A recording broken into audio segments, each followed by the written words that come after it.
Welcome everybody to the Feeding Frenzy Friday. My name is Brian. This is where we break down the Friday featured asset from Notes Direct. If you're someone looking to buy notes and you want an expert opinion, this is the place to be. We have Scott Tyler, a veteran of almost 30 years in the note business, giving us his thoughts on these notes. If this is a value to you, we would love for you to just smash that like button. Make sure you subscribe to our channel, click that bell notification so that you get a notification every single time we post one of these videos ahead of the emails. Let's go. So what do you got for us today, Scott? Hey, Brian, I've got an asset that you may recognize. We featured this asset. It's in Warren, Ohio, single family residence, back in April as a non-performing loan. Guess what? It's a performing loan today, and we're featuring it today as a performing loan. So I'm excited to talk about this one, Brian.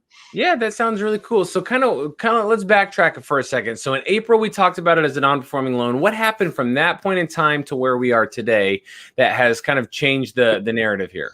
Yeah, I mean, obviously, to go from a non-performing loan to a performing loan, your borrower's got to bring the loan current, and that's exactly what this guy did in June.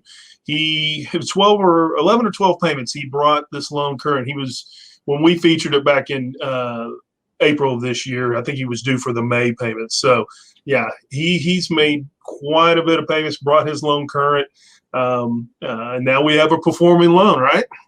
Yeah, absolutely. And once it's performing, right, it kind of changes the narrative a little bit about, all right, well, what do we want to do moving forward? But the piece that I think everybody who's watching this today needs to realize is when we talk about an asset and we say, hey, this is a non-performing loan, and here's what we think, it's a good chance that this is going to be the solution or the resolution moving forward. And Scott kind of talked about how, hey, this is a pretty good chance that there's going to be, they're going to get caught up. There's going to be a good workout solution here because the borrower has this equity in the property that they've lived there for several years. There's that incentive to get caught up because if they don't get caught up, now they got to go rent somewhere and pay a substantial amount, even more money. And so now that we are kind of at this spot to where, first of all, like this is great intel, right? You're learning, you're getting better at your craft, learning how to figure out these notes, but also it really shows you, here's a prime example of, we said there was going to be a good chance of a workout, and this person came up with, $5,000 or so to get caught up. And what's really interesting thing about that is had you bought this as a non-performing loan in April for, let's just call it 20 grand to keep the math easy, and then they go and get caught up, paying a $5,000 amount of money to you as the bank, right? Over the last 60 to 90 days, you just got a 25% return on your investment in how long? 3 months, 90 days, 2 or 3 months. Yeah, so exactly. You got to keep an eye out. There are so many good non-performing loans on Notes Direct. There's obviously great performing loans, but I just wanted to make sure we're making that connection. And so now that it's on the performing side, we're going to sit here and we're going to look through those same variables, right? Okay, he's lived there for a long time. There's still the incentive to pay because it's gone up, or the rents are so much higher in the area. All those different variables, right? Yeah, exactly. I mean, I think it's a crucial point that when we talk about these non-performing loans and you see a borrower who's been in the property for 5, 10 plus years, right? And they're behind, right?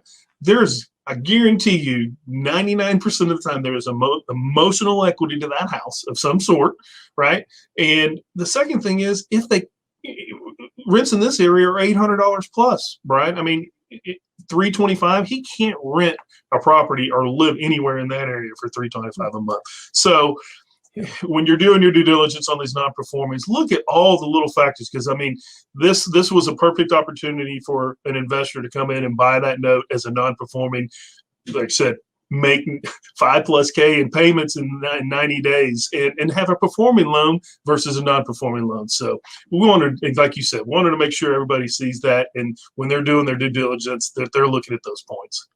Yeah. So lastly, it's just, again, as we're digging into what's the incentive to pay, because when we're buying a performing note, we're buying the future payment. So what's the likelihood they're going to pay? Again, I'm needing $325 from the guy. If I buy this note, he just magically created $5,000 out of thin air. It seems like I got a feeling he can come up with that. But on top of that, what's unique about this market condition is home values have gone up, up, up. There's this equity at any point in time. If he gets in a spot where he just knows he can't afford it anymore, he knows that he could sell this house, get us paid off, and actually put a little money in his pocket. And maybe now he has to go rent for a while or something. But the exit strategies are there as opposed to, 2008, 2010, 2012, when they were upside down, there really wasn't an option to go and just sell it. They had to do a short sale, right? Right, exactly. That was the main option because it was worth worth 100 or worth 50, and he owed 100. So you, as a mortgage lender, you had to do a short sale on it.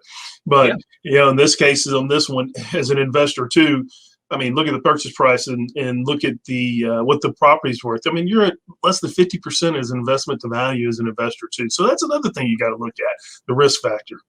Yeah. So if you're somebody who says, hey, look, I'm looking for a performing asset that has a high propensity to pay, this is, I think, a good price band for an IRA or something like that. This borrower clearly wants to live there. And so do your due diligence, figure out if this is for you, go click that buy button and make it happen. Well, thank you so much, Scott, for taking some time to walk through that with us. If this asset is for you, make sure you do your due diligence and then go and click that purchase button. Go out and make it happen. Take action. If you want to see more notes, make sure you're subscribing to the channel. Make sure you click that bell notification to get the latest updates so that as soon as we post these videos, you're getting the information ahead of the emails. If you're new to Notes or you want to learn more about Notes, you should register for our one-day deeper dive class through our sister company, Note School. It is a one-day deeper dive class to cover everything from creative financing, creating your own notes, learning how to wholesale and flip notes, things like performing notes and selling partials, what it looks like to make some big money with some bad debts through non-performing notes. It's a wonderful full-day class. You could register for that class below. For the rest of you, I hope you have a great week, and we'll see you next week on the Feeding Frenzy Friday.